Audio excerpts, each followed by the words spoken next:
रावण का युद्ध संबंधी निश्चय 72वां पर्व कथा। अथानंतर रावण की 18,000 स्त्रियां एक साथ रुदन करती उसके चरणों में पड़कर निम्न प्रकार मधुर शब्द कहने लगी। उन्होंने कहा, हे नाथ, समस्त विद्याधरों के अधिपति जो आप सो आपके विद्यमान रहते हुए भी बालक अंगद ने आकर आज हम सबको अपमानित किया है।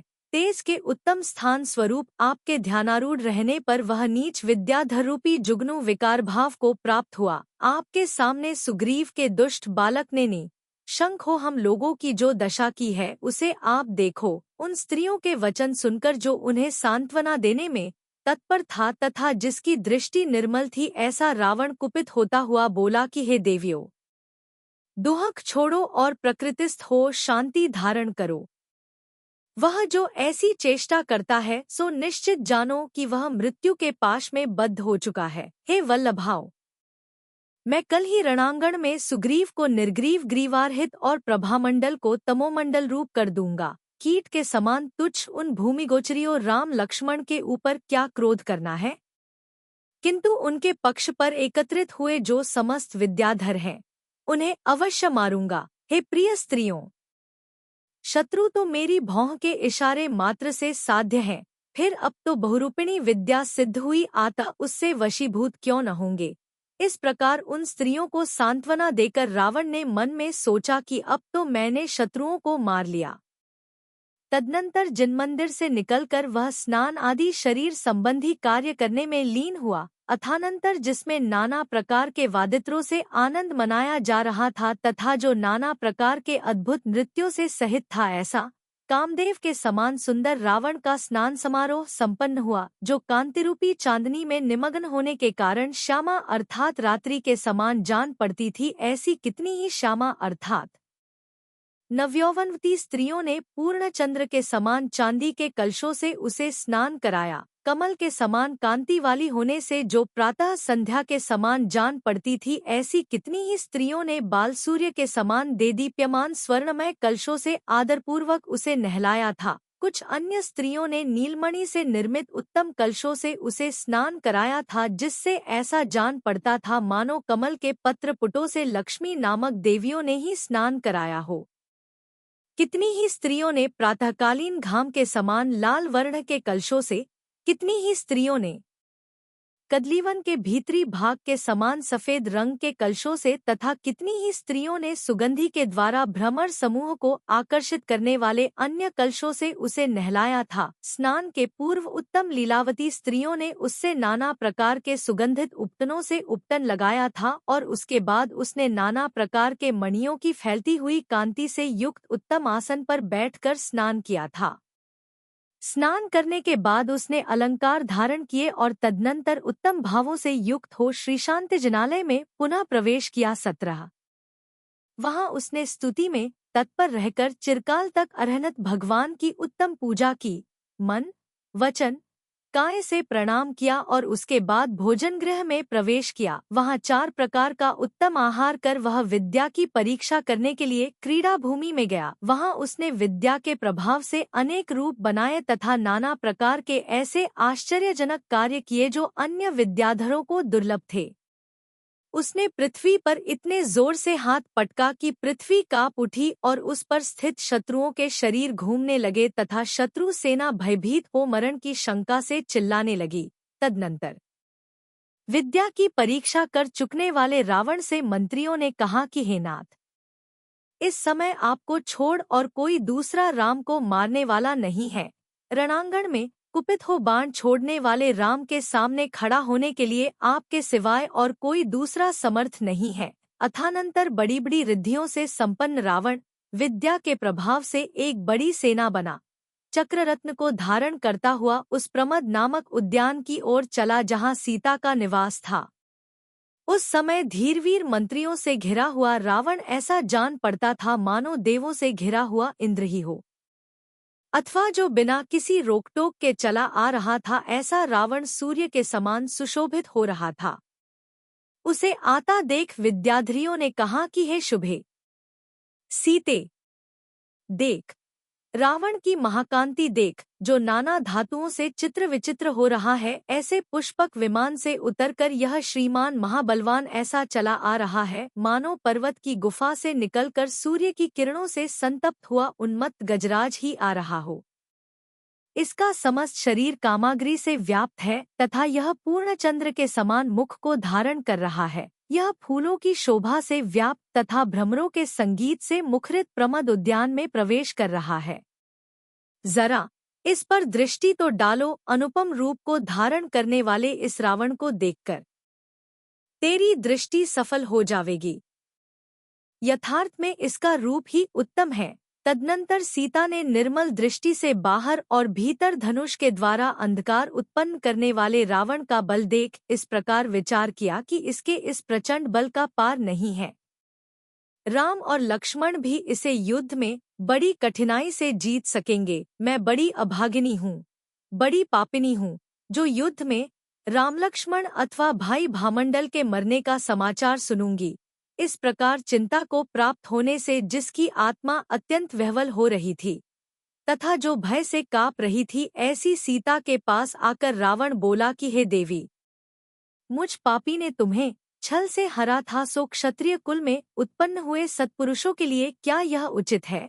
जान पड़ता है कि किसी अवश्यंभावी कर्म की यह दशा है अथवा परम स्नेह और सातिशय बलवान मोह का यह परिणाम है। मैंने पहले अनेक मुनियों के सन्निधान में वंदनीय श्री भगवान अनंतवीर्य केवली के पादमूल में यह व्रत लिया था कि जो स्त्री मुझे नहीं वरेगी मैं उसके साथ रमण नहीं करूंगा, भले ही वह उर्वशी, रंभा अथवा और कोई मनोहारिणी स्त्री हो। हे जगत की सर्वोत्तम सुंदरी, इस सत्यव्रत का पालन करता हुआ मैं तुम्हारे प्रसाद की प्रतीक्षा करता रहा हूँ और बलपूर्वक मैंने तुम्हारा रमण नहीं किया है। हे वैदेही, अब मेरी भुजाओं से प्रेरित बाणों से तुम्हारा आलंबन जो राम था सो छिन्न होने वाला है, इसलिए पुष्पक विमान में आरूढ़ हो अपनी इच्छानुसार जगत में विहार करो। सुमेरु के शिखर, अकृत्रिम चैत्यालय, समुद्र और महानदियों को देखती हुई अपने आप को सुखी करो। तदनंतर अश्रुओं के भार से जिसका कंठ रुंध गया था, ऐसी सीता बड़े कष्ट से आदरपूर्वक हाथ जोड़ करुण स्वर में रावण से बोली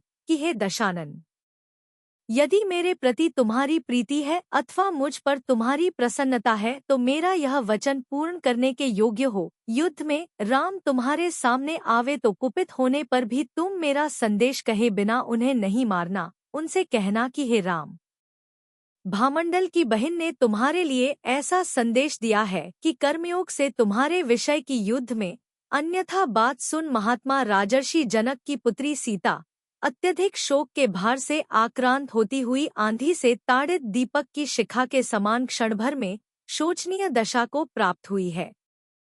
हे प्रभो, मैंने जो अभी तक प्राण नहीं छोड़े हैं सो आपके समागम की उत्कंठा से ही नहीं छोड़े हैं। इतना कह वह मूर्छित हो नेत्र बंद करती हुई उस तरह पृथ्वी पर गिर पड़ी जिस तरह की मदोन्मत्त हाथी के द्वारा खंडित सुवर्ण में कल्पलता गिर पड़ती है। तदनंतर सीता की वैसी दशा देख कोमल चित्त का धारी रावण परम दुखी हुआ तथा इस प्रकार विचार करने लगा कि अहो, कर्मबंध के कारण इनका यह स्नेह निकाचित स्नेह है, कभी छूटने वाला नहीं है। जान पड़ता है कि इसका संसार रूपी गर्त में रहते कभी अवसान नहीं होगा। मुझे बार बार धिक्कार है, मैंने यह क्या निंदनीय कार्य किया जो परस्पर प्रेम से युक्त इस मिथुन का विछोह कराया। मैं अत्यंत पापी हूँ, बिना प्रयोजन ही मैंने साधारण मनुष्य के समान सत्पुरुषों से अत्यंत निंदनीय अपयशरूपी मल प्राप्त किया है। मुझ दुष्ट ने कमल के समान शुद्ध विशाल कुल को मलिन किया है।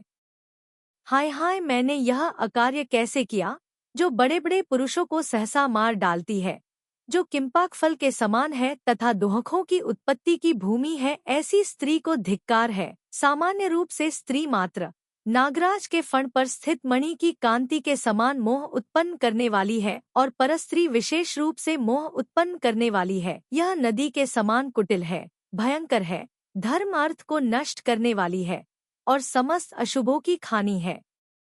यह सत्पुरुषों के द्वारा प्रयत्नपूर्वक छोड़ने के योग्य है। जो सीता पहले इतनी मनोहर थी कि दिखने पर मानो अमृत से ही मुझे सींचती थी और समस्त देवियों से भी अधिक प्रिय जान पड़ती थी, आज वही परासक्त हृदया होने से विषभृत कलशी के समान मुझे अत्यंत उद्वेग उत्पन्न कर रही है। नहीं चाहने पर भी जो पहले मेरे मन को अशून्य करती थी, अर्थात जो मुझे नहीं चाहती थी, फिर भी मैं मन में निरंतर जिसका ध्यान किया करता था, वही आज जीरतृण के समान अनादर को प्राप्त हुई है। अन्य पुरुष में जिसका चित्त लग रहा है, ऐसी यह सीता यदि मुझे चाहती भी है तो सद्भाव से रहित इससे मुझे क्या प्रीति हो सकती है। जिस समय मेरा विद्वान भाई विभीषण मेरे अनुकूल था तथा उसने हित का उपदेश दिया था, उस समय यह दुष्ट मन इस प्रकार शांति को प्राप्त नहीं हुआ, अपितु उसके उपदेश से प्रमाद के वशीभूत हो उल्टा विकार भाव को प्राप्त हुआ। सो ठीक ही है, क्योंकि प्रायः कर पुण्यात्मा पुरुषों का ही मन वश में रहता है। यह विचार करने के अनंतर रावण ने पुनः विचार किया कि कल संग्राम करने के विषय में मंत्रियों के साथ मंत्रणा की थी, फिर इस समय वीर लोगों के द्वारा निंदित मित्रता की चर्चा कैसी। युद्ध करना और करुणा प्रकट करना ये दो काम विरुद्ध हैं। अहो, मैं एक साधारण पुरुष की तरह इस महान संकट को प्राप्त हुआ हूँ।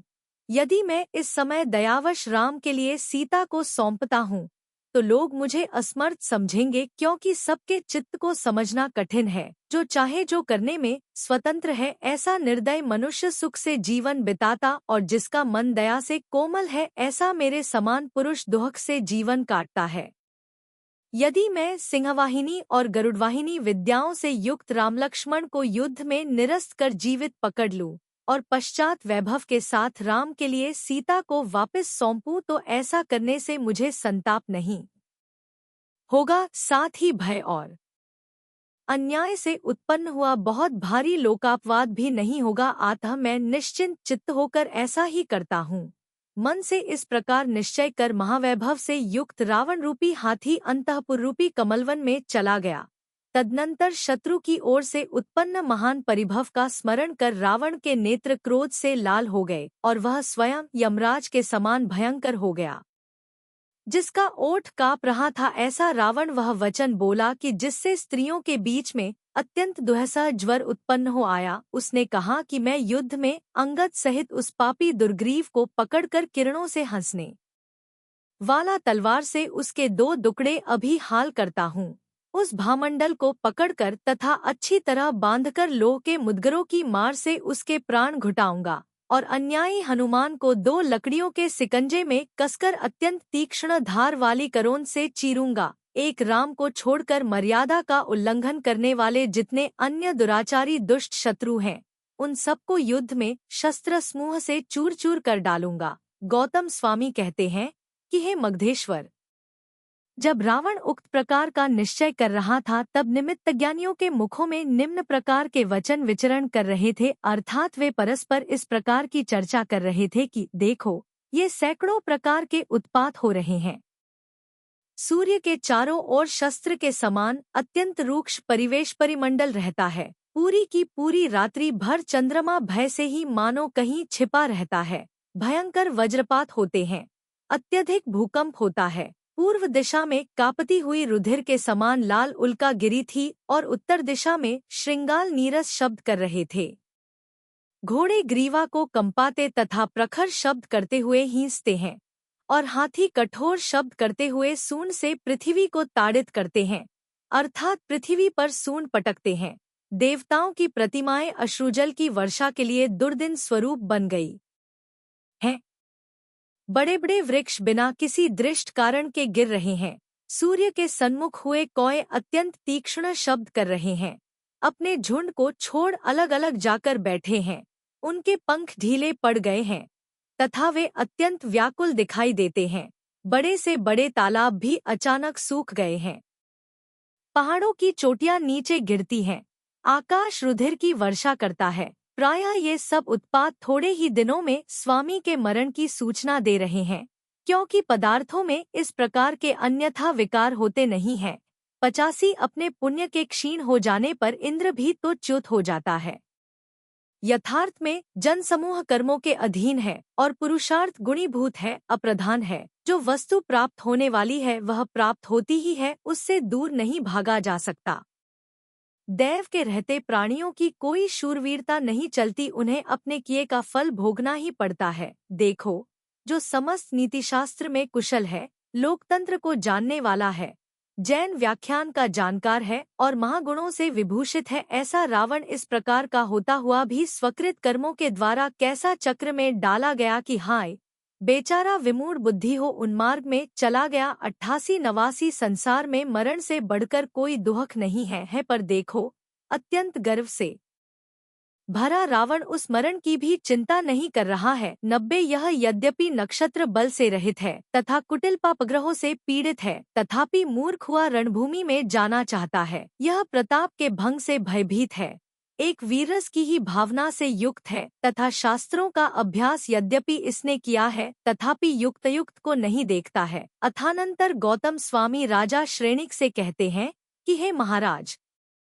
अब मैं मानी रावण के मन में जो बात थी उसे कहता हूँ, तू यथार्थ में सुन। 93 रावण के मन में था कि सब लोगों को जीतकर तथा पुत्र और भाई को छुड़ाकर मैं पुनः लंका में प्रवेश करूं और यह सब पीछे करता रहूं। इस पृथ्वी तल में जितने क्षुद्र भूमिगोचरी हैं, मैं उन सबको यहाँ से हटाऊंगा और प्रशंसनीय जो विद्याधर हैं उन्हें ही यहाँ बसाऊंगा, जिससे कि तीनों लोकों के नाथ के द्वारा स्तुत तीर्थंकर जिनेंद्र, चक्रवर्ती, बलभद्र, नारायण तथा हमारे जैसे पुरुष इसी वंश में जन्म ग्रहण करेंगे। जिस मनुष्य ने निकाचित कर्म बांधा है वह उसका फल नियम से भोगता है, अन्यथा शास्त्र रूपी सूर्य के देदीप्यमान रहते हुए किस मनुष्य रूपी उलूक के अंधकार रह सकता है। 67 इस प्रकार आर्ष नाम से प्रसिद्ध रविशेणाचार्य द्वारा कथित पद्मपुराण में रावण के युद्ध संबंधी निश्चय का कथन करने वाला 72वां पर्व समाप्त हुआ।